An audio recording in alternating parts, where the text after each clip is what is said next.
BNP ১৯৯৬ সালে তত্ত্বাবধায়ক সরকার বিলটি অ্যামেন্ডমেন্ট বা সংশোধনী আকারে সংবিধানের সাথে যুক্ত করেছিল। ২০১১ সালে হাইকোর্ট এই বিলটি বাতিল করে দিয়েছিল। যুক্তি দেখিয়েছিল বিলটি সংবিধানের সাথে সাংঘর্ষিক। এর ফলে দীর্ঘ ১৫ বছরের ফ্যাসিজম আমরা দেখেছি। হাইকোর্ট খুব সহজেই এটিকে বাতিল করতে পেরেছিল, কারণ এটি সংশোধনী ছিল। এর থেকে পুরো জাতির এবং বিএনপি শিক্ষা নেওয়ার কথা ছিল, কিন্তু বিএনপি শিক্ষা নেয়নি।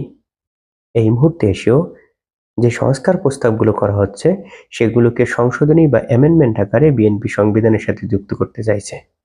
এর মধ্যে অনেকগুলো সংস্কার প্রস্তাব আছে যেগুলো বর্তমান সংবিধানের সাথে পুরোপুরিভাবে সাংঘর্ষিক। যেমন উচ্চ কক্ষের কথা বলা আছে, বর্তমান সংবিধানে উচ্চ কক্ষ নাই, যার ফলে এটি সাংঘর্ষিক।